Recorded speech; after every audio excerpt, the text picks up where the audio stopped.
Vamos a continuar con este seminario Inspira. Y bueno, Héctor hoy hablaba de lo que era romper con los paradigmas, ¿verdad? Y bueno, nuestro moderador Gustavo Rey, se va a enterar ahora de lo que voy a decir, rompió uno de los grandes paradigmas que había, que era que solo podías hacer radio si tenías voz de locutor. La llamada voz de locutor. Vos tenías voz gruesa y te decían, vos tenés voz de locutor, tenés que hacer radio. No sé, y si tenés voz de pito, ¿qué tenés que hacer? Ser árbitro de fútbol. Estaban pensando otra cosa, ¿eh? Ya veo lo que son esas cabecitas. Pero bueno, lo que importa no es la voz, sino lo que decimos, lo que generamos con ella, ¿verdad? Vamos a hablar, en realidad ellos van a hablar, yo no, de comunicación y periodismo. Y bueno, la prensa, como todos saben, es el cuarto poder, después del legislativo, el judicial y el poder de Grayskull, el de He-Man.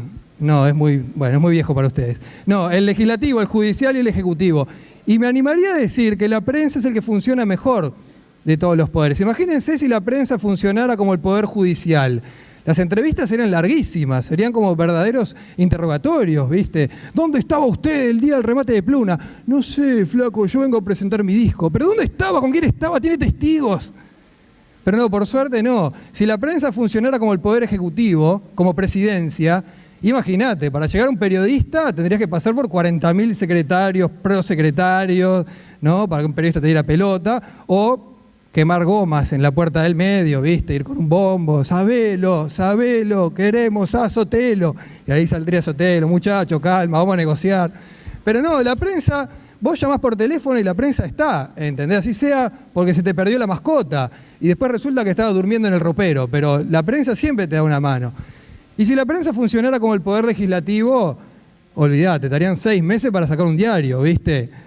Todo el mundo opinando cada artículo, votando, ¿no? Por ejemplo, sí, aquí el delegado de Radio Golazo eleva una moción para destacar el recuadro donde Suárez dice que no come más chicle después de la mordida.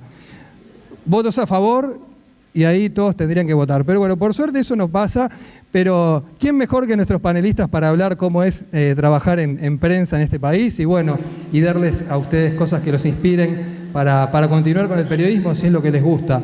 Tenemos a Jaime Clara, que es un hombre de la casa, que se inició en Radio CW41 Broadcasting, aquí en San José. Ya en Montevideo hizo gran parte de su carrera en Radio Sarandí, como conductor de los programas Sábado Sarandí, Hora de Cierre y Al Pam Pam. También es columnista de Primera Hora de San José, del Observador. También tiene una columna. También participa en el Observador TV, la nueva propuesta multimedia del medio. En televisión conduce el programa cultural Por Amor al Arte. Ha escrito varios libros y también hace caricaturas. Tuvo una muestra aquí mismo, que estuvo de diciembre a febrero. Y una cosa, si lo invitan a comer, odia los zapallitos. Así que menos zapallitos cualquier cosa, ¿verdad? Eso es. Tania Tavares también nos acompaña, que es conductora y periodista de varios programas de TV Ciudad, entre ellos Al Día, que es el informativo diario que sale por TV Ciudad. Es experta en lengua de señas. No es lenguaje de señas, es lengua de señas. Me lo aclaró ella misma, así que es una enseñanza que estamos aprendiendo.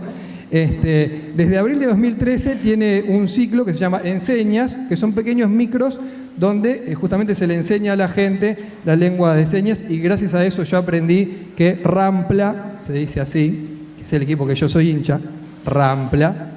Y bueno, el padre de ella es una persona un poco conocida, para quienes no lo conocen le dicen maestro y es técnico, y el apellido es Tavares, igual que ella. Hoy le ganamos 2-0, Uruguay le ganó 2-0, el maestro debe estar contento, imagino, más que nada porque no tuvo que ir. Se quedó en la casa tranquilo, mirá que bien jugamos, está bárbaro. Y Gerardo Sotelo, que también es un periodista de gran trayectoria en radio, televisión, muchos los recuerdan por Debate Abierto, un programa que tenía en Canal 10, donde cada tanto había discusiones que eran polémicas. Bueno, también estuvo en Subrayado. Hoy conduce El Lado Oculto, que es un programa que está en Canal 20 de TCC, Informativo Sarandí, también en Radio Sarandí, y bueno, escribe para el Diario del País, también para Montevideo Portal, también es docente, también es stand-upero, hace stand-up, bueno, él hace stand-up, stand-upero no, hace stand-up, que bueno, su espectáculo, algo habrán hecho, va en la segunda temporada, arrancaron siendo el Turco Abdala, Sergio Gorsi y Sotelo, ahora entró Nano Fole por Sergio Gorsi. ¿Por qué? No sé, se quedó sin letra o arrancó para otra cosa. Dejó de robar, a diferencia de ellos que siguen, ¿verdad? Pero en una buena. Y bueno, fue presidente de Central Español, que no es Rampla, pero está bastante bien. Así que bueno, los dejo con Gustavo Rey. Te entrego el micrófono y que disfruten la charla. Muchas gracias. Bueno, gracias por la invitación y saludos para toda la gente de San José y de otros departamentos, ¿no? Hoy tempranito estábamos hablando con alguna gente que venía de Montevideo, no son todos de aquí de San José. Ya vamos a hablar un poco de San José y no solo el periodismo, la actividad cultural, aprovechando que Jaime es de la casa, ¿no? Y lo bueno es que si nos aburrimos mucho en el panel, le pasamos el micrófono a Gerardo y que nos haga algo de stand-up y por lo menos la pasamos bien, ¿no? Que es una habilidad que has desarrollado. Yo quería empezar con ustedes bien desde el comienzo, lo que es capaz que ir un poquito atrás en los años, ¿no? Algo pasó con el periodismo en ustedes, para bien o para mal, pero les ganó gran parte de su vida y en algún momento capaz que a los 14, 15 años ya querían ser periodistas o no tenían ni idea que el periodismo podía ser la carrera de sus vidas. No lo sabemos, ¿no? Pero nos gustaría empezar por ahí, o sea, cómo el periodismo encajó en cada una de las vidas de ustedes. Tania, ¿qué te pasó? Bueno, y cuando veía llegar a un montón de ustedes, y bueno, muchos jóvenes, ¿no? Y era una cosa que comentamos bastante, pensaba en eso, ¿no? En ese momento en el que uno piensa, ¿qué voy a hacer con mi vida, ¿no? A los 16 años. Y el ancla que yo tuve, y ahí fue que encontré el periodismo, es las cosas que me gustaba hacer. A mí me gustaba contar historias, pero sobre todo escuchar las historias y después contarlas.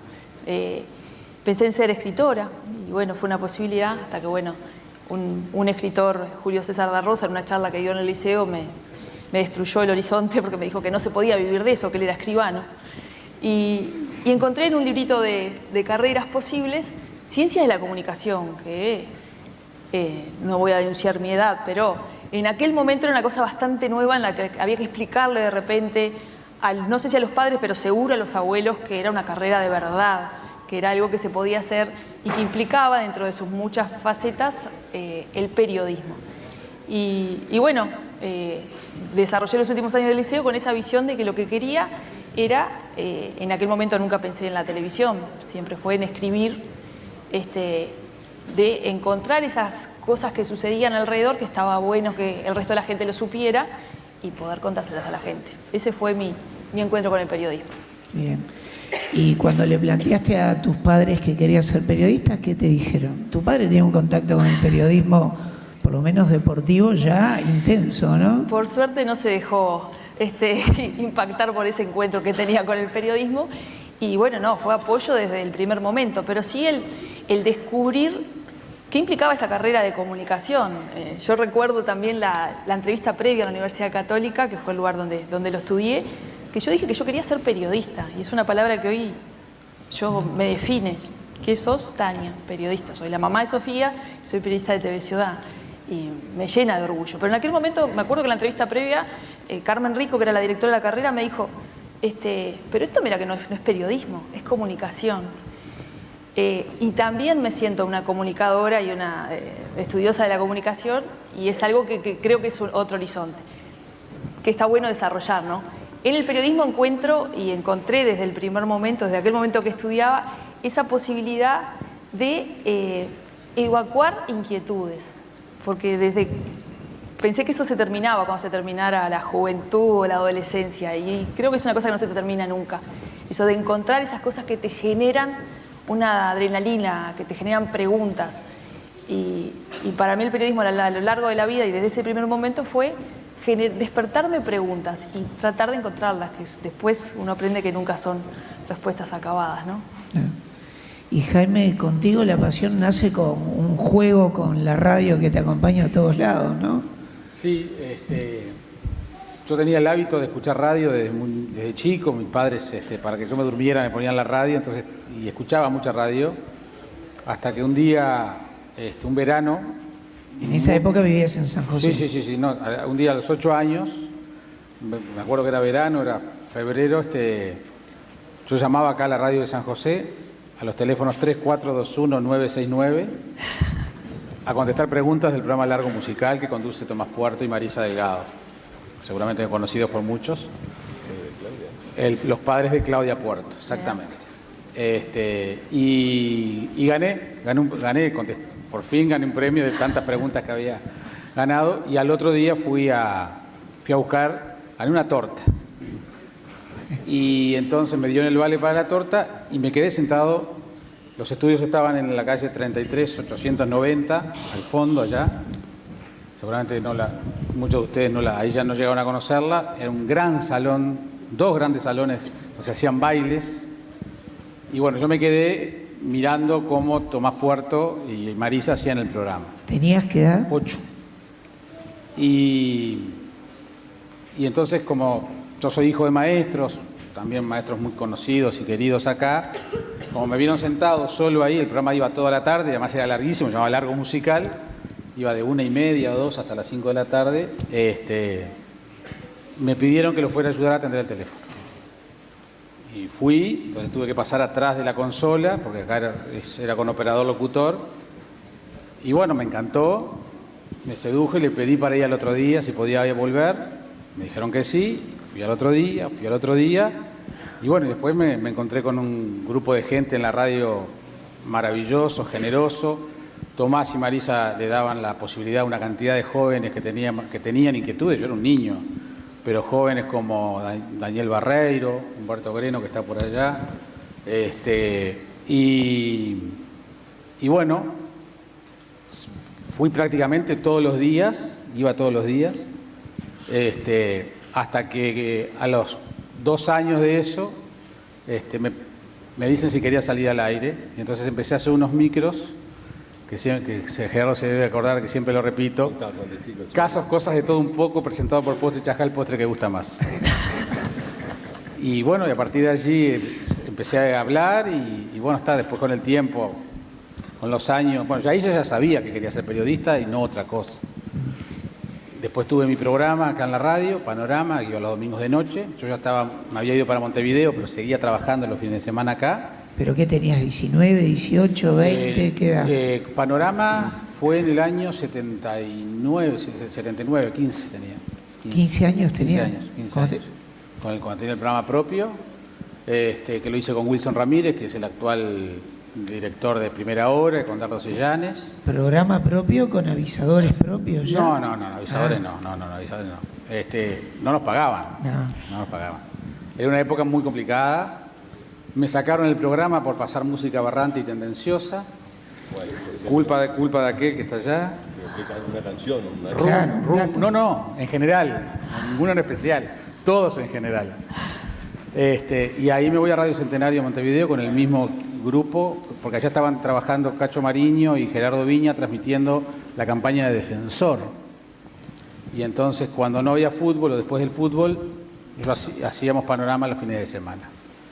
Y bueno, después vino la Católica, que no era católica en aquella época, era Instituto de Filosofía, Ciencias y Letras, donde nos conocimos. Él es mayor que yo, estaba un año anterior, y no parece. ¿No? Pero pues, tú sos el mayor de todos nosotros. Y bueno, pero digamos, desde ese momento, desde los 8 años, yo sabía que quería hacer esto, y tuve 2 padres que me apoyaron, una familia, pero yo además siempre agradezco a la gente de la radio, porque todos con extraordinaria generosidad me enseñaron a manejar los equipos de la radio, después pasé a ser operador locutor de la radio, venía los fines de semana y trabajaba todo el fin de semana, la radio transmitía las 24 horas, a mí me sirvió muchísimo, y siempre digo que los 4 años de universidad no me dieron lo que me dio la radio, jugar a la radio, porque con esa edad jugaba a la radio, no me lo dio eso. La universidad me dio otras cosas, pero lo que fueron esos años, además de definir mi vocación, fue una experiencia increíble que hasta hoy agradezco. Claro.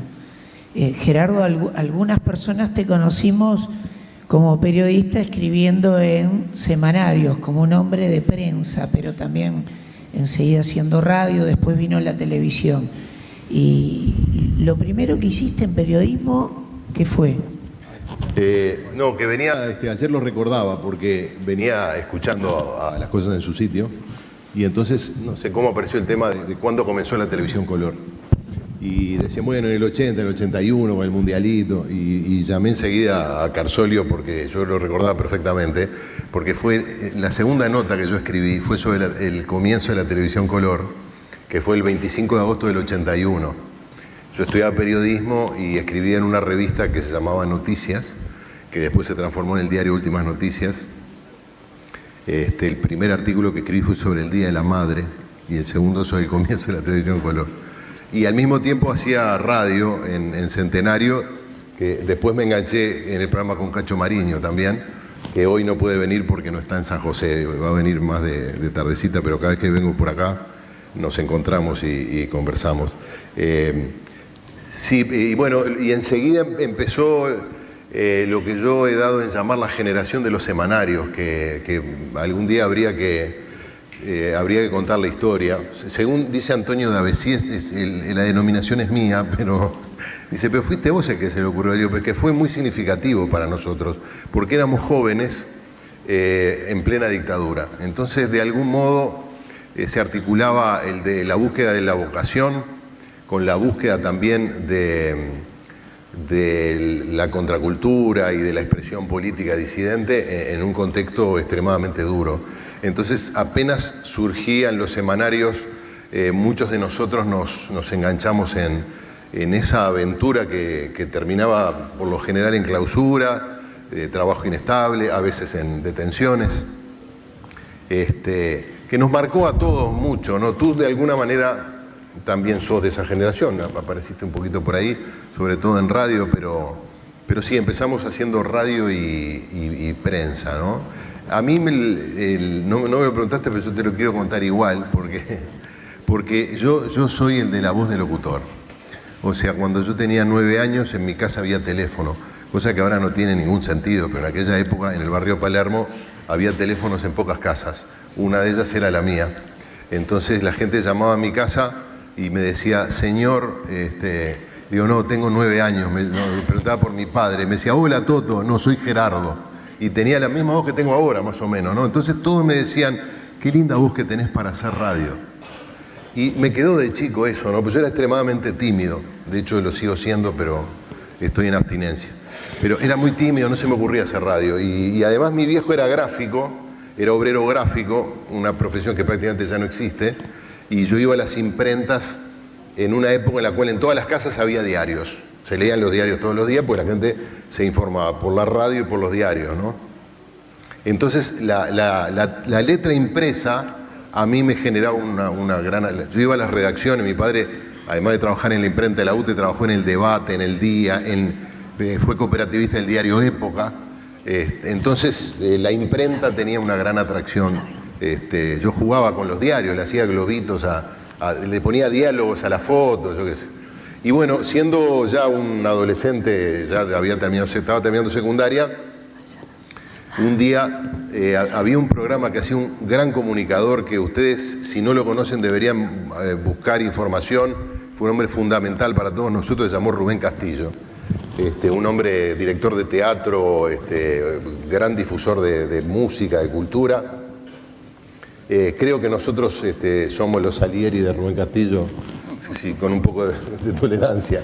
Pero nos enseñó a escuchar música, nos enseñó a ver el mundo, nos enseñó a hacer periodismo, nos enseñó a hacer radio, nos enseñó como oyente, ¿no?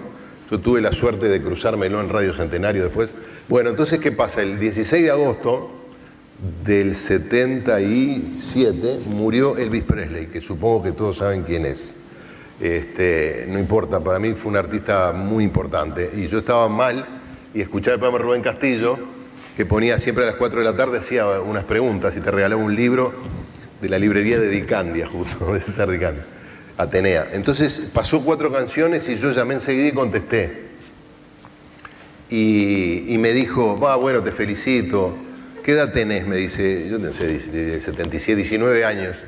¿Y qué haces? No, estoy terminando secundaria. Dice, qué linda voz para hacer radio, me dice Rubén Castillo, o sea... Ya no era el vecino del barrio. No, claro, o sea, es como que el maestro Tabaré te diga, qué bien que jugás, ¿por qué no venís a practicar? Bueno, me quedó eso como una cosa muy... Y después, como decía el flaco, evidentemente después te das cuenta que lo que importa es lo que tenés para decir. Y eso lo vas buscando todo el tiempo. O sea, siempre estás tratando de buscar qué es lo que tengo para decirle a la gente que le resulte relevante, ya sea que haces un programa de entretenimiento, de cultura, un informativo o lo que sea, ¿no? Y bueno, y terminé secundaria y en el 80 empecé a hacer la única carrera de periodismo que había en esa época, que era la de la UTU, que estaba ya en San Salvador. Y ya en el 81 empecé a hacer periodismo y bueno, me han soportado hasta ahora, por suerte. Voy a tener que pedir el micrófono. No, está funcionando. Ahora sí. Está bien, bárbaro. Tania, ¿y en qué momento te empezó a preocupar, bueno, me gusta el periodismo, pero tengo que vivir de mi profesión, de mi carrera? ¿En qué momento empezó eso? Yo sabía que esa era mi vocación y si no... estuviéramos hablando de medicina, estaríamos hablando de la misma preocupación. Totalmente, ¿no? Totalmente. Yo sabía que era mi vocación y no le encontraba la vuelta para que eso fuera mi sustento. Y trabajaba en una gestoría, pero igual me iba a una radio. Y agradezco, vos hablabas recién de los colegas de la radio, ¿no? Cuando eras niño, también supe disfrutar de esa solidaridad, del reconocer ese amor del otro en los ojos de un adolescente, en los ojos de un niño. Y realmente tuve un montón de colegas ahora, pero que en un momento periodistas que le abrían las puertas a alguien que se sentaba a escuchar solamente o a atender el teléfono, que era un privilegio en aquel momento de estar en esos lugares sagrados, que eran la radio para mí en ese momento, porque primero empecé por prensa, después me gustó más radio, que tuve a 2 de profe, y bueno, la televisión fue mucho después. En esa cantidad de trabajos que tuve mientras buscaba esa vocación, entré a la intendencia como administrativa. Y bueno, hacer el camino hacia TV Ciudad era como un gran sueño. Y un día me enteré que existía esa posibilidad y bueno, la batallé. Pero antes de TV Ciudad nunca había podido vivir de mi trabajo, que hoy sí lo tengo y la verdad que es un privilegio, es un placer trabajar lo que a uno le gusta, pero hasta ese momento siempre tuve que estar entre dos, un tema era el trabajo y otro tema era el periodismo. Hoy nos decías que te gustaba contar historias. ¿Son las historias que contás en TV Ciudad las mismas que te gustaban contar o que te gustan? A mí me gusta encontrar esa pata humana que cualquier tema tiene. La otra vez hice una nota sobre la ley de inclusión financiera, tiene una pata humana, porque de repente un señor, yo no me había enterado hasta ese momento que mi tarjeta de que saco del cajero también es tarjeta de débito. Todos los temas tienen un ancla en la vida cotidiana de la gente. Y creo que está buenísimo que nosotros integremos ese tipo de cosas, por ejemplo, en temas como la violencia doméstica, ¿no? Si nosotros entendemos que todos los temas tienen un ancla en la puerta de mi casa, ya no es el problema del otro, sino es una cosa que me está afectando a mí también, así nadie nunca me haya levantado la mano. Ese llevar cualquier tema del mundo a la puerta de la casa de la gente es como el espíritu con el que me levanto cada día cuando voy al canal, ¿no? Encontrar esa forma de lo que sucede en el mundo. Bueno, TV Ciudad es como un lindo lugar para eso porque deja tiempos para jugar ese juego, que a veces los informativos no lo permiten por la dinámica mismo de la noticia, de llevarlo al barrio, en que esto te modifica tu vida. Y eso logré, porque esas cosas, ¿cómo las haces? ¿Cómo hace uno para llevar ese ancla? Te lo termina contando la gente. Esas historias, vas a una feria de clubes de ciencia, como me pasó la otra vez, y uno va con un plan, voy a un liceo público y un liceo privado, ¿no? Para tener la nota más o menos equilibrada. Y de repente me caen 2 nenitas de 8 años, nosotras tenemos un taller de radio en la escuela y queremos que vos vayas a ver nuestro stand. Y te transforma todo, porque vos decís, bueno, no, pará, si ellas se pusieron papel de productora televisiva y me vino a vender una nota. Y fui y me mostraron la nota, me mostraron su radio, me contaron que Peñarol les había dado el Espuma Plus y el fieltro. Acá no hay ningún hincha de Peñarol, pero la verdad que se portaron muy bien para poder hacer la cabina de radio en la Escuela 34 de Peñarol, que es un barrio de la periferia de Montevideo. Y esa historia, esa pequeña historia, que a unos nenitos se les ocurrió pasar música en la escuela y que lograron que un papá carpintero hiciera la cabina y que Peñarol les donara los materiales que les faltaban, es el milagro de la comunicación, es lo que estamos hablando acá. Es eso que alguno de esos niños, o 2 o 3, dijeron, queremos escuchar música en la escuela, y a otro se le ocurrió, no, pero yo aparte de escuchar música quiero decir algo. Y crearon una radio. Y bueno, creo que hoy existan esas posibilidades, está buenísimo, pero son los mismos sueños que tuvimos nosotros de repente cuando éramos chiquitos, y que a vos esa espuma plus y ese fieltro te lo dieron tus colegas de la radio, acá lo está dando un vecino del barrio. En tu caso, Jaime, ¿por qué el interés como más especial, específico en el periodismo cultural? Ahí también hay historias que te interesan recuperar, compartir, preguntar, ¿no? Sí, fue posterior en realidad, porque una de las cosas que aprendí en la academia, por lo menos yo la aprendí en la universidad, es que el periodismo es uno solo. No hay temas ni buenos ni malos, sino como se cuentan. Y cuando yo estaba estudiando en la facultad, bueno, de hecho, cuando estábamos acá en la radio de San José, también te encontrabas con las cosas más insólitas, desde gente que venía del interior del departamento por temas productivos, o porque no salía el tren, o por además estábamos al lado de la estación, entonces uno tenía que responder a esas expectativas, entonces vos saltabas también de una audición de payadores a una audición agropecuaria, entonces era muy, muy variado, hasta audiciones religiosas. Entonces vos tenías contacto con toda esa realidad, entonces el panorama mi realidad radiofónica fue siempre muy amplia. Y cuando llego a la universidad y bueno, más o menos comienzan esas premisas teóricas y que las herramientas periodísticas son todas son las mismas para hacer periodismo policial o periodismo deportivo o político, o que no hay periodismo más prestigioso que otro. No sos mejor periodista por hacer política que por hacer deportes menores. No es más importante el periodista que hace la divisional A que la divisional B. Yo recibo una oferta de trabajo para trabajar en Cooperativas Agrarias Federadas, una federación de cooperativas agrarias. Yo no tenía ningún contacto con el campo, pero ninguno. Pese a esa errónea y permanente idea, aún hoy, que tienen los montevideanos de que todos los del interior venimos del medio del campo. Yo nací a 7 cuadras de acá, me crié a 2 cuadras de acá. No tiene nada de campo esto. Entonces tuve que aprender, trabajé casi por 10 años en las cooperativas agrarias federadas, entonces tuve que aprender a prepo una cantidad de cosas vinculadas al agro. Y ese fue mi modo de vida durante muchos años. Después ya volví a trabajar, empecé a trabajar en Radio Sarandí, entonces una impronta cultural, a mí me gustaban los programas culturales, y bueno, me fui acercando, pero porque me gustan ese tipo de programas, que lamentablemente no abundan, y entonces siempre fui haciendo el periodismo que más cómodo me sentí o que a mí me gustaría escuchar. Aunque no necesariamente hago los programas que a mí me gustan, no entrevisto a la gente que a mí me gusta. De hecho, por ejemplo, no me gusta pasar recetas de cocina y trabajo con un chef primero y empecé pasando recetas de cocina con él. Digo, y no es un periodismo que me guste especialmente. ¿Qué estás cocinando? ¿Qué estás cocinando? Se llamaba. Claro. Y digamos, éxito. Tuvimos sí, además con mucho éxito. Claro. Ahí viene el recuerdo de que a mí no me gustan los zapallitos y a él no le gusta la berenjena. Claro. Y somos archienemigos en eso.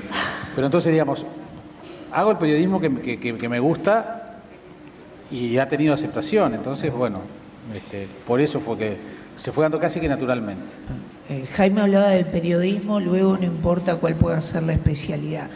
¿El periodismo qué te dio, Gerardo, que te permitió también ir a la televisión a un programa de debates, algún programa más de revista, algún programa más de entretenimiento, algún programa más como también el que haces en TCC, más de entrevistas a invitados más generales, ¿no?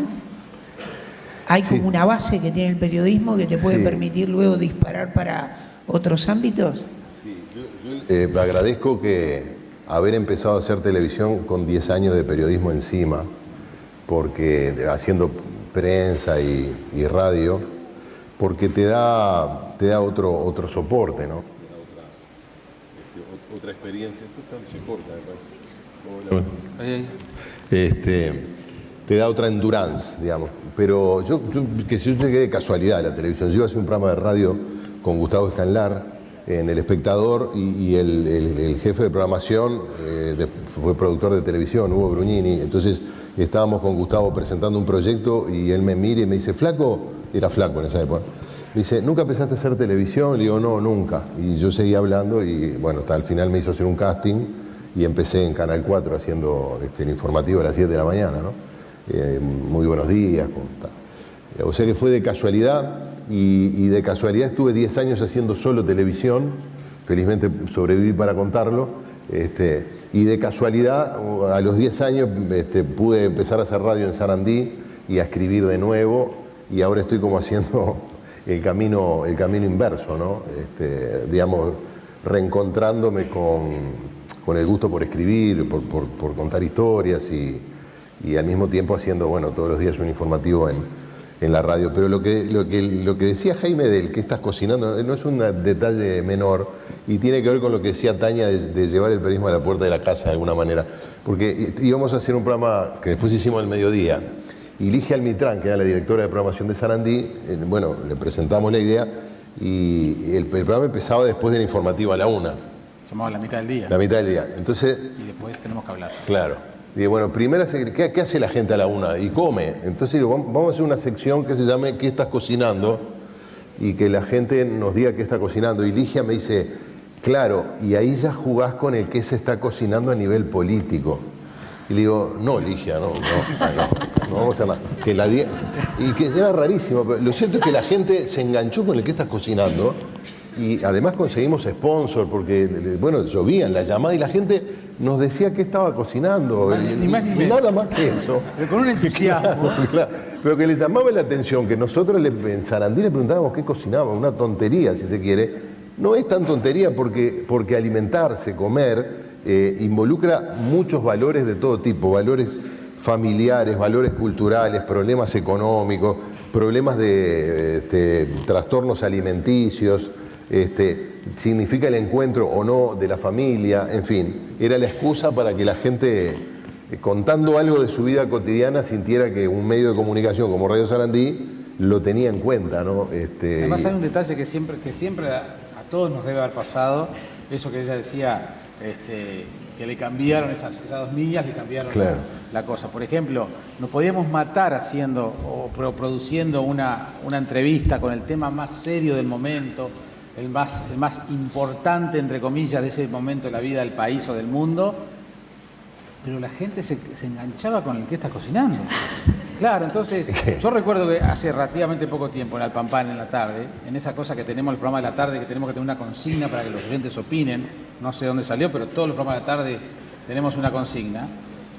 Habíamos también tenido una cantidad de temas previstos, entrevistas, y nos pusimos a discutir antes en la oficina de producción qué era mejor, si el jamón o el salame. ¿Qué fiambre te gusta más, jamón o salame? Eso no nos pusimos de acuerdo y la trasladamos a la audiencia. Fue, bueno, récord absoluto de mensajes de texto, arriba de los 2000 y pico mensajes. Levantamos los contenidos que teníamos y las 2 horas y media fue esa discusión. ¿Y cuál ganó? Sí, tal cual. El salame, por supuesto. Obviamente. ¿A quién se le ocurre? Pero más barato y más rico. No, Te quiero decir, entonces uno dice, pensar que uno estudió, se preparó, siempre lo decíamos con él. Terminamos la sección hablando de los zapallitos, de la Pascualina, y íbamos a la tanda y Jaime decía, 4 años de facultad para hablar de eso. Pero, y ahí es, y eso tómenlo casi que como una lección. A veces tenemos una visión, a vos te debe pasar todo el tiempo también, de los temas relativamente importantes. Lo que nos importa a nosotros no necesariamente lo que le importa a los oyentes. Y nosotros trabajamos para los oyentes. ¿Se pusieron a pensar en algún momento qué pasaría si ustedes hoy tuvieran 15, 18 años y les interesara el periodismo o la comunicación en ámbitos más genéricos, ¿no? Puede haber gente acá que le interesa otros aspectos de la comunicación, no solo el periodismo, ¿no? Porque es un momento, o hace años ya que estamos compartiendo un momento interesante de cambios, ¿no? Antes existían 3 canales privados, radios, algunos diarios, semanarios. Si uno no trabajaba ahí no tenía trabajo. Hoy hay plataformas de todo tipo, tamaño y color, capaz que uno puede empezar a escribir con su propio blog, sumarse a una radio por internet, o sea, jugar con otros elementos que antes no estaban presentes, ¿no?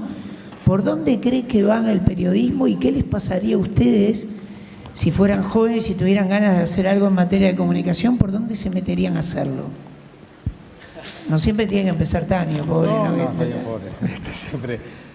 No, yo lo que pasa es que en el caso mío, yo tenía muy definido lo que quería hacer. Yo quería hacer radio. Entonces, yo ni lo dudé y además, en el 83, que fue mi primer año de facultad, en aquel momento me enteré de rebote que estaba el Instituto de Filosofía. Con una carrera que también tenías que explicar que no ibas a trabajar en Antel, porque era comunicación. Entonces, como yo sabía, y además era una carrera que, Gustavo, ¿te acordás? Se dividía en periodismo, publicidad. Y publicidad, y nada más. Radio, prensa y tele y publicidad, eran las 4 opciones. Estaba mucho más acotado. Entonces yo, honestamente, si hoy tuviera que empezar de nuevo, sería exactamente lo mismo porque era lo que yo quería. Lo que sí me parece que me cambiaría si yo empezara hoy, es la gente con la que estuve. Ya los medios... ¿Lo decís por mí? Medios de puertas abiertas. No, pero nosotros formamos parte de una generación que recibimos con mucha paciencia y agrado a los jóvenes que vienen me consta que lo haces, que vienen a preguntarnos, que hacen las tesis, todo eso. Porque nosotros lo vivimos, para nosotros los 4, me animo a decir, recibimos buenos consejos de gente que generosamente nos dio. Yo honestamente veo a colegas de la propia radio en la que trabajo, excepto el Sotelo y algún otro, que no los veo con esa capacidad ni ganas de recibir a un gurí de 10, 12 años para orientarlo por dónde pueda ir. Entonces yo creo que, por un lado, la diversidad de medios es mayor, en tanto el mareo y la confusión puede ser mayor, y por otro lado, dudo que hoy existan sostenes o guías tan valiosos como los que tuvimos nosotros. No, a mí la televisión, por ejemplo, que es un medio que me encanta, que yo reivindico como herramienta, está muy demonizado por el mal uso que ha tenido en muchos aspectos, pero reivindico como herramienta maravillosa, la herramienta maravillosa que es. Me tocó tarde, siento a nivel no tarde, pero es que bueno que me hubiera pasado a los 20 años lo que me pasó a los 32, ¿no? Sobre todo para las mujeres, ¿no? Ustedes tan espléndidos siempre, ¿no? Pero, sí. Pero a mí me pasó al revés que a ustedes en el sentido de que yo tuve primero, yo tuve acercamiento a la prensa, pero tuve primero la facultad y salí de la facultad realmente sin saber nada de televisión, porque en la época la opción de la Católica era cine, video, más orientado al detrás de cámara. Y pasó que un director de TV Ciudad, que lo nombro en todos lados, José María Siganda, porque fue la primera persona que me dijo, yo era productora, o sea, asistente de producción, tú deberías salir en cámaras. Y uno, yo qué sé, tenés todos esos traumas de las mujeres, No, yo no soy fotogénica. No, yo discrepo contigo, yo creo que tú deberías salir en cámara. Cuando salí en cámara realmente tenía las herramientas del periodismo, pero no tenía el ABC de lo que es el trabajo en la calle. Y otra vez reivindico a los colegas, dentro de ellos César Quesada, o sea, colegas de otros medios que me decían, tú hablando sos una persona dulce, pero en la tele salís como mala, porque salís como, qué inteligente que soy, lo que digo, qué serio que es. No, vos no sos así. Hablale como le hablarías a tu sobrino, que en aquel momento tenía 7 años. Ese tipo de consejos, desde qué corrector de maquillaje usar, cómo pararme, qué tono de voz usar para hablarle a la gente, para leer lo que yo redactaba con mis palabras y que entendía que era humano y después lo destrozaba al leerlo duro. Todo eso lo aprendí haciéndolo.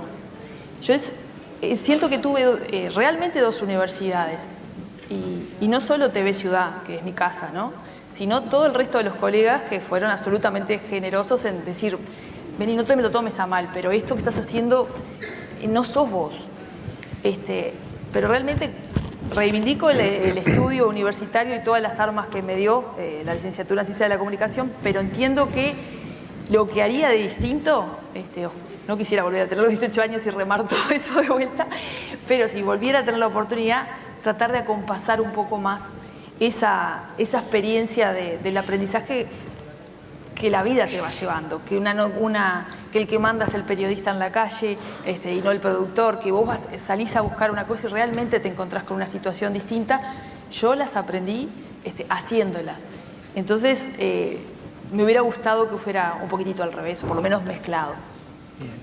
Es muy interesante lo que dice Tania, porque por esa anécdota que contó con César Quesada, que es un atrevido, César Quesada, pero es un gran colega, y después ella tuvo a alguien que la aconsejó y ella se dejó aconsejar.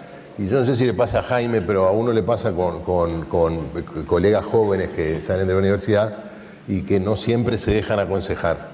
Y uno no siempre está en disposición en la rutina de trabajo de dar consejos, entre otras cosas porque, bueno, no sé, por pudor o por lo que sea. Pero acá hay otro problema, o sea, ¿por dónde empezar? Estudiando. Estudiar y seguir estudiando desde siempre, desde que tomamos contacto con un libro de niño hasta que nos vamos para otro mundo. Pero si quieren ser periodistas, estudien periodismo. El problema que aparece acá tiene que ver con un tema académico, ¿no? Y es que el periodismo se convirtió en una disciplina universitaria vinculada a la carrera de Ciencia de la Comunicación. Yo tengo una teoría, y es que el periodismo es una disciplina mucho más modesta, es una herramienta, un conjunto de herramientas y de saberes que perfectamente se pueden aprender en un ambiente no universitario. Por cierto, si uno tiene una formación universitaria es mucho mejor porque tiene más profundidad de conocimiento en esas herramientas y en otras, teóricas sobre todo. Pero ¿qué ocurre? Salen colegas, egresan con una gran capacitación muy superior a la de cualquier otra generación anterior, que le pasa 2 cosas. Primero, están sobrecapacitados con respecto a lo que luego van a hacer. Segundo, son egresados universitarios que entran cobrando salarios miserables. Y tercero, le falta la herramienta práctica que de repente una buena academia de periodismo podría darle en cuestión de meses, si se quiere. No sé si no valdría la pena que a nivel académico que se fortaleciera un poco ese asunto, ¿no? Bien. Sé que todos tienen en la carpeta unos papelitos para hacer las preguntas que quieran y que ya empezaron a llegar, ¿no? Ya tenemos como unas cuantas preguntas para compartir, ¿no? Yo comparto una pregunta final con ustedes y luego vamos a las preguntas que probablemente sea lo más interesante, ¿no? A ver, ¿qué les puede interesar trasladarles a ustedes? Pero si tuvieran que decir, bueno, hoy el desafío de un comunicador, un periodista, ¿por dónde pasa? ¿Cuál es? ¿Es seguir leyendo, es seguir estando informado? Información tenemos por todos lados, es destilar un poco la información. ¿Por dónde pasan los desafíos? Yo creo que por todo eso, eso seguro, por todo lo que dijiste. Yo creo que la cantidad de información que hay, la saturación de información, más no es mejor. En materia de información, más no es mejor. Y yo ahora, hace algunos años que no doy clases, pero cuando daba clases de periodismo tenía una listita de paradigmas del periodismo y recuerdo que, digamos, eran 7 y el 7º decía que igual, aunque tengamos toda la información a disposición, siempre se va a necesitar la mirada profesional para filtrar todo eso. O sea, nosotros ¿en qué sitios web, por ejemplo, confiamos? En los que son de medios serios. ¿Y por qué confiamos en eso? Porque sabemos que hay periodistas detrás. Entonces, a mí a veces me da un poco de pavor cuando escucho a algunos colegas que citan los sitios, Wikipedia como si fuera la panacea de la información, cuando sabemos que no necesariamente todo lo que está allí es información certera. Entonces, yo creo que siempre la mirada profesional, el filtro profesional es clave a la hora de darle calidad a la información.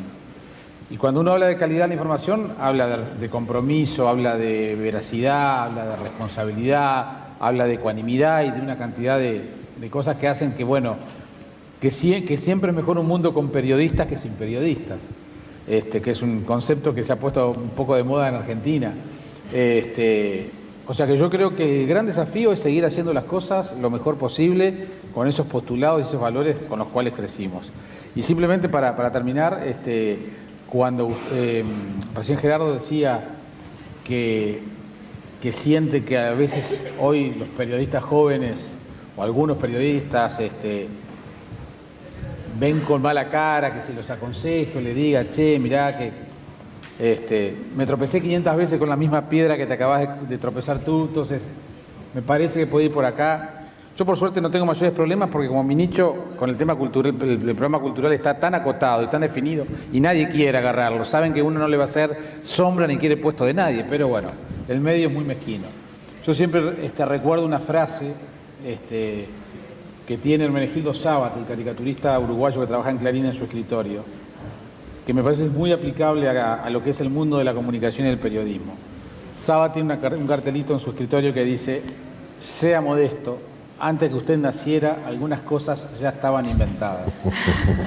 Y me parece que en este ambiente, que todo el mundo se cree que, en este y en otros, pero digo, estamos hablando de que cree que todo empieza con uno y que uno ha inventado todo, vamos a relativizarlo, creo que está casi todo inventado. Así que la humildad es una muy buena compañía en todo esto. No, creo lo mío muy corto porque dice exactamente lo mismo. Alguien, que ahora no recuerdo quién, si fue Eco o alguien de ese tenor, dijo que el desafío de los nuevos docentes de comunicación iba a ser enseñarles a los nuevos periodistas a la búsqueda de fuentes, más que el traspaso de la información, que hoy por hoy la información, como decís, está disponible y hasta demasiado disponible. Me sumo a lo que decís. Creo que también hay un planteo que queda por delante, que hay una cuestión ética vinculada al periodismo que no creo que tenga que caer en cada uno, en la responsabilidad de cada uno. Defender la profesión y defender la herramienta que es tener un medio de comunicación, un micrófono como tenemos nosotros, una audiencia como existe acá, debe ser una responsabilidad colectiva. Como que hay un jugador de fútbol que le pega una patada descalificadora, debería la mutual de futbolistas saltar cuando algo de eso sucede. Y cuando un periodista transgrede lo que es un lugar de privilegio, como la de un médico, creo que nos queda en el debe, como no sé si en otras sociedades, y capaz que ahí hay que ir a no empezar desde cero acá, hay otras sociedades que han avanzado algo en eso, mirar un poco alrededor en el mundo, y creo que un desafío importante es que en este mundo que cada vez está más globalizado y que todo es información y todo es noticia, y el escenario puede ser tu dormitorio, quizás, que antes era la puerta de la casa era sagrada, en ese escenario el eje ético es algo que no podemos perder y que creo que es una preocupación que debe ser colectiva de los periodistas. Yo señalaría dos cosas. Una, desde el punto de vista de las herramientas, bueno, obviamente ustedes lo saben mejor que yo porque nacieron en ese medio, pero el que no maneja una plataforma multimedia le va a costar mucho ser periodista. Y eso no es... Antes, me gusta la radio, me gusta escribir, me gusta la televisión, la pelota. O sea, ahora tenés que saber manejar, expresarte en un lenguaje multimediático, ¿no? El sonido, la imagen, la palabra, la redacción, todo junto, ¿no? Hacerlo obviamente en plataformas digitales, que es donde ya hoy se está expresando el grueso y hacia dónde va lo poco que queda afuera. Eso desde el punto de vista de las herramientas. Ahora, hay otra cosa que a mí me parece fundamental y que tiene que ver con el ser periodista, ¿no? Y que alguna vez lo hablé con algún colega. En mi caso se expresa a través de haberme criado escuchando rock. Pero obviamente son cuestiones generacionales, lo que importa es lo de fondo. Una vez hablando con un colega, nosotros venimos de una época extremadamente dogmática y dividida entre buenos y malos, y gente que se tenía que poner de un lado o del otro por temas políticos, sociales, culturales. Ayer murió Gustavo Cerati y yo decía, pero no, a mí Cerati nunca me dijo nada, pues yo era ricotero. Entonces Cerati era un tipo raro, que hacía canciones, no nos gustaba, y entonces medio que lo despreciábamos. Y después de grande decís, pero mirá todo lo que me perdí. Todas las canciones que había hecho que eran fantásticas. Ahora, a lo que me refiero es a lo siguiente, que ser periodista supone quedar al margen de muchas cosas, a menos que nos convirtamos en propagandistas, que es lo contrario, ¿no? Significa quedar afuera de repartos de poder. Significa muchas veces ser tildados, aún por tu propia gente, por tu propia tribu, de traidor, de persona sin valores. Significa aquello que decían los redondos la renga de caminar por un camino al costado del mundo, ¿no? No se puede ser periodista y estar al costado del mundo, el periodista está en el medio del mundo, pero tener el valor de decir, yo me voy a apartar para mirar el mundo desde el costado y poder decir cosas que si estoy en el medio, es decir, si formo parte, si milito en un partido, si formo parte de un grupo religioso, de un grupo de otro tipo, quizás no lo pueda decir. O tener la valentía de formar parte y al mismo tiempo señalar como periodista aquello que entendemos que está mal o que simplemente vamos a cubrir una noticia y tenemos que decir algo que perjudica a aquel partido, a aquel grupo religioso, filosófico, club de fútbol o corriente artística que tanto nos gusta. Y exponernos a que aquellos que son nuestros amigos o nuestros compañeros o nuestros correligionarios nos señalen a ver por qué. Entonces eso te puede llevar al cinismo, porque te vas a encontrar con que tiene olor feo, aquello en lo que vos tanto creías, ¿no? Como todas las cosas tienen cosas buenas y cosas malas, y entonces hay que bancarte a veces caminar solo y a veces, digamos, sin caer, como decía Capuchinski, en el cinismo, que es la peor perversión del espíritu, ¿no? Es decir, seguir creyendo en cosas significativas de cualquier ámbito, culturales, religiosas, políticas, y al mismo tiempo tener la libertad suficiente como para criticarlas si es del caso, ¿no? Bien, vamos a compartir las preguntas de ustedes, ¿no? ¿Estoy acá? Bien. Volví, ¿cómo están?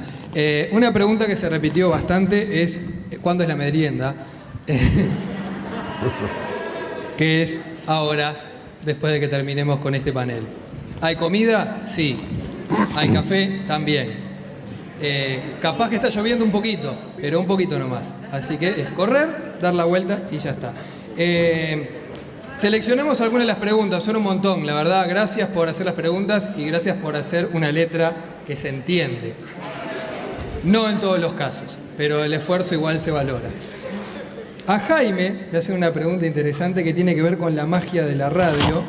Si vos pensás que con esto de la tecnología se perdió de imaginarse la cara de la voz que estás escuchando. Sí, se perdió con la televisión.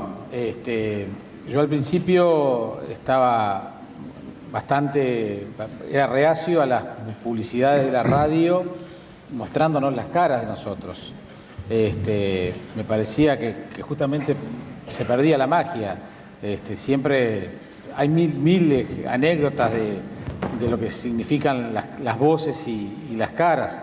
A mí aún hoy me sigue gente que me ve o que hacemos funciones de teatro y vienen los oyentes y dicen, me imaginaba así, WhatsApp.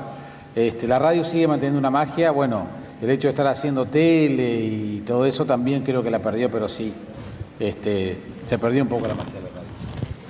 Y no sé, sería bueno que en tanto comienzan ustedes, traten de buscar un camino para recuperarla.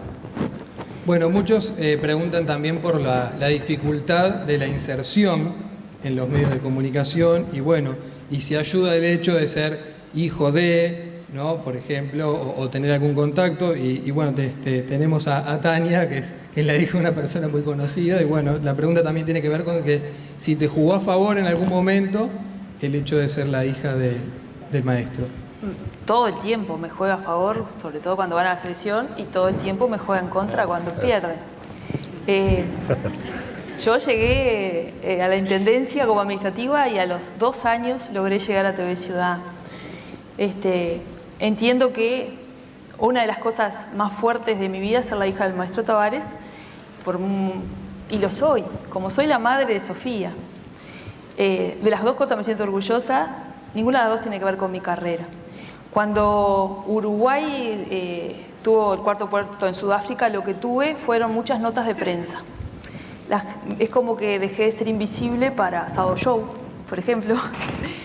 Yo entiendo que Enseñas es un producto muy lindo del cual me siento orgullosa. Me llame Tania Tavares o Tania Martínez, que es mi segundo apellido. TV Ciudad tiene un espacio especialmente para la comunidad sorda. Es el único canal de televisión del país que tiene una franja horaria, que está toda su programación traducida en lengua de señas. Yo me siento muy orgullosa de eso. Y ningún medio, de repente, no recibió, no yo, el programa, no recibió ningún premio nunca.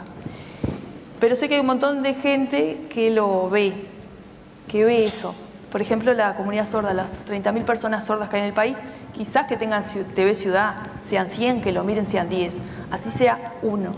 No interesa que hay un programa cultural, que puedan enterarse de que un libro nuevo salió, La mano que mira, porque hay programas de cocina, que hay una variedad de programas. Yo me siento orgullosa de esas cosas como me siento orgullosa de ser la hija del maestro Tavares, y me lleno la boca diciendo eso. Ninguna de esas cosas son incompatibles. Y por mucho tiempo luché contra eso. Luché por no ser un poquitito... No, lo único que tuvo, sí, lo reconozco y lo usé. Cuando tuvo repercusión, porque soy la hija del maestro Tavares, y Uruguay salió 4º en el Mundial de Sudáfrica, aproveché para meter Enseñas en todo lo que hubo. Revista Gente, Caras, no volvieron, porque ahora, por culpa de Suárez, pobrecito, que lo amamos.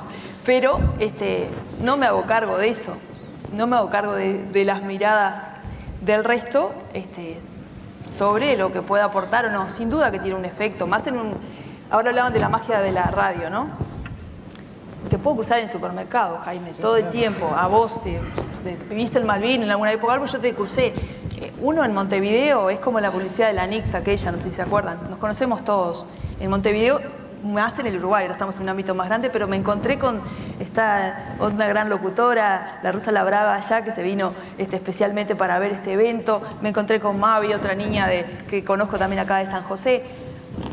Montevideo y Uruguay somos realmente un pañuelito, entonces nos conocemos todos. Es verdad. Tiene cosas a favor y tiene cosas en contra, y eso ha incidido sin duda en mi carrera. No sé si en llegar no, y en mantenerme tampoco, pero sí en la cierta visibilidad, sin duda que sí. Tenemos una pregunta para Gerardo Sotelo que hemos seleccionado porque es una pregunta muy periodística e interesante. Tiene que ver con la cobertura de los medios del conflicto en Gaza, que ahora por suerte paró un poco, pero siempre surge otro conflicto, parece que estuviera arreglado. ¿Vos pensás que hay manipulación por parte tanto de Israel y de Hamás de algunos sectores de la prensa internacional? Sí, manipulación siempre hay, ¿no? Sobre todo de parte de los contendores. Si algo hay en una guerra es manipulación. Lo que se dice siempre es que la primera víctima de la guerra es la verdad, porque antes de disparar el tiro ya está preparado el dispositivo de manipulación mediática. Es decir, antes de disparar una bomba, estás preparado por lo menos para explicar. El problema no es ese, el problema es, en el caso específico, qué otro tipo de elementos se agregaron a la cobertura del conflicto. Y ahí, obviamente cada uno tiene su teoría. Yo tengo la mía. Yo no estuve en Gaza por esto, es decir, no me dejaron entrar en Gaza. Yo estuve haciendo un curso en Israel justamente sobre el conflicto en Medio Oriente, y como somos periodistas nos escapamos a los territorios palestinos porque queríamos ver el mundo del otro lado. Por suerte, porque eso nos ayudó a entender más lo poco que entendemos. Y estuvimos por entrar en Gaza, pero no se animaron porque ya estaba complicado. Después estuvimos por volar en helicóptero, tampoco, pero estuve en la frontera. Entonces, lo que quiero decir, en este caso específico es un complejo extremadamente difícil de entender, es difícil es fácil de entender si lo pensamos con unos parámetros distintos a lo de nuestra cabeza. Eso es lo que hace difícil de explicarlo porque todos tendemos a ver las cosas de acuerdo a nuestros parámetros, a nuestros paradigmas. Y en este caso intervienen factores ajenos a nuestra cultura. Intervienen también los intereses que andan por el mundo, que son de distinto tipo y que se visualizan de distinta manera, que aportan lo suyo, ya sea porque controlan medios, ya sea porque controlan empresas, ya sea porque controlan petróleo, y que cada uno trata de sacar su tajada, ¿no? Lo más doloroso de todo es que a casi nadie le importan las víctimas, más allá de los llantos, más allá de las expresiones de angustia. En realidad, lo que a mí me parece escandaloso, no de los medios, pero sino en general, es de que todos utilicen las víctimas de un lado o del otro para su propio negocio particular. Eso pasa en Oriente Medio, no pasa en Ucrania, por ejemplo, prácticamente no pasa en Irak, donde se están degollando gente, están secuestrando y vendiendo mujeres a los soldados.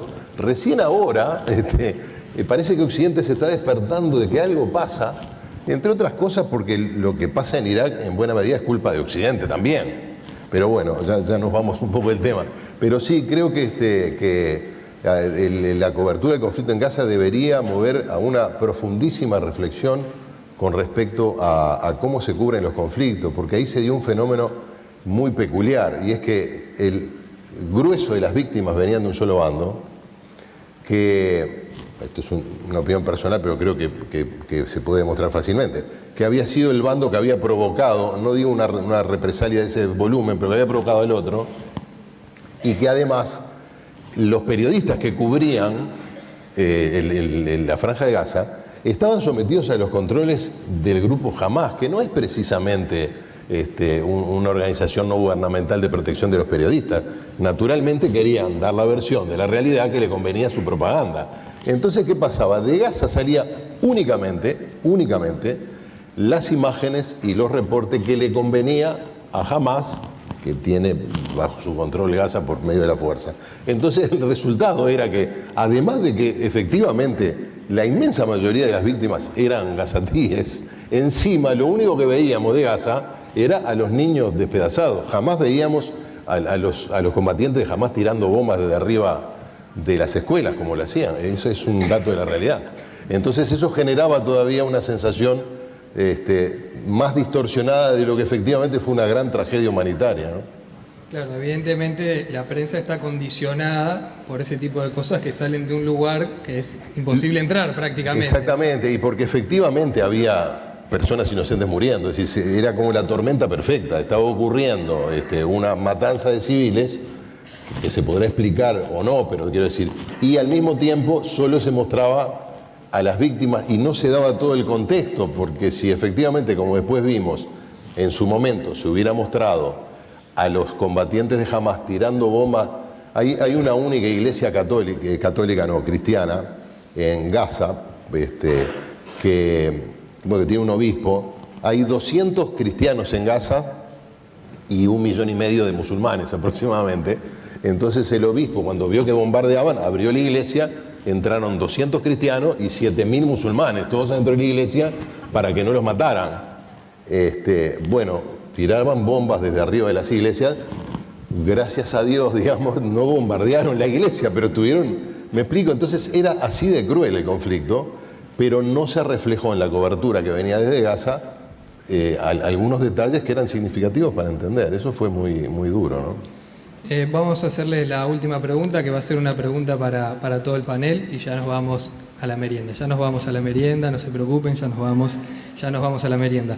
Creo que la respuesta de Tania ya más o menos la hemos recibido con lo que ella ya ha contado con lo de la lengua de señas y todo eso, pero ¿ustedes sienten que como periodistas pueden ayudar a cambiar la sociedad o meramente informan lo que transcurre en ella?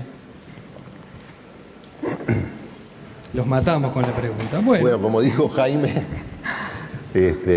Vallejo decía, humildemos, ¿no? Sí, por supuesto que podemos ayudar a cambiar la sociedad, incluso para peor.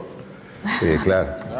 Todo lo que hacemos los seres humanos, todo lo que hacemos cambia la sociedad. Informar cambia la sociedad. Informar cambia la sociedad, cocinar cambia la sociedad, dar clases en una escuela, todo cambia la sociedad. Lo que pasa es que tenemos Darle tendencia... un segundo de televisión, de radio a esa señora para que diera la receta es Sí. cambiar la A sociedad. esa señora le cambió... O a ese señor, no quiero ser femenino. No, pero digo, a esa persona ya le cambió haber compartido una receta familiar, Ajá. por ejemplo. Yo una vez, hace algunos años, le entrevistaba a Pinky, la periodista y locutora argentina, con respecto a esto, el tema de las vocaciones y hacer radio y todo eso. Y ella me dio una respuesta que yo después se la he tomado prestada y lo repito permanentemente cuando vienen estas preguntas. Pinky decía, si yo después de cada programa logré que por lo menos una persona tuviera un solo dato nuevo, se enterara de algo, yo ya me quedo conforme. Y de alguna manera, si nosotros logramos, por lo menos que ustedes hoy se enteraran de algo nuevo o interesante que les permita pensar, o cuando nos escuchan, que se enteren de algo que les interese y todo eso, ya creo que el deber está cumplido. Porque tampoco los medios, lo que pasa es que los medios tienen otra cosa que tiene que ver con el sistema, que tiene que ver con las libertades, tiene que ver con el sistema democrático en el que vivimos, y tiene que ver con la tolerancia, el poder estar frente a un micrófono, personas que pensamos diferentes, que Sotelo y yo, que yo trate de convencerlo de que las berenjenas son ricas y que él no me quiera convencer de los zapallitos, pero que podamos discutir sin problemas, en forma tolerante, en una sociedad libre. Los medios son un buen termómetro para eso. No en vano conocemos momentos que cuando las libertades no se respetaban, aparte de las libertades individuales, también se coartaba la libertad de expresión. Entonces, creo que no es por tener un rol sobredimensionado de nuestra tarea, pero los medios son, me parece, humildemente, un termómetro de cómo funcionan algunas libertades. Y eso creo que tenemos que preservar. Hay una investigación que se difundió hace unos días de la Universidad de la República sobre la confianza que tienen los ciudadanos en distintos actores sociales e instituciones de la República, instituciones públicas. Y es muy significativo porque el actor social que goza de más respeto o más confianza son los medios de comunicación, en general, ¿no? Luego viene el Poder Ejecutivo, el Poder Legislativo casi a la par. Es el mejor, ¿viste? Yo te dije. Claro. Abajo viene el Poder Judicial y bueno, bajan los empresarios. Y abajo de todo están sindicatos y partidos políticos. Entonces voy a decir, pero qué contradicción. La gente valora mucho al Poder Legislativo, que está integrado por políticos, y muy poco a los partidos. Entonces yo en la presentación de un libro de Rosario Sánchez, la mujer de Beverly, va a estar el sábado a las 9:15 del sábado Sarandí. Está, hace propaganda. 6:90 AM. Yo digo, me animaba a dar una explicación personal. Decía, la gente visualiza al partido como el lugar de la disputa, de la lucha por el poder, por el cargo, por el puesto en la lista, y al Parlamento el lugar donde se expresa la diversidad de opiniones y donde se llega a algún tipo de consenso, mal o bien. Ahora, ¿por qué estamos primero los periodistas como parte de los medios? Porque somos extraordinariamente buenos, porque somos mejores que los demás. No, eso seguro que no.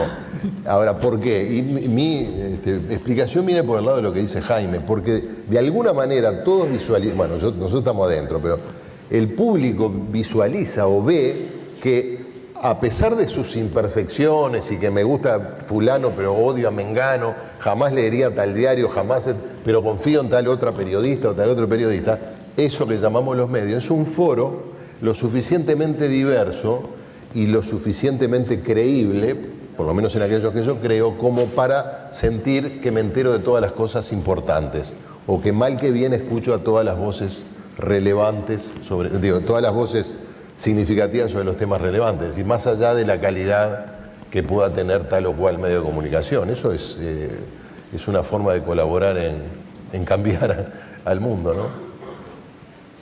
Taña, sí. Bueno, vamos a la merienda. Asuntos públicos, para conocer mejor, para saber más.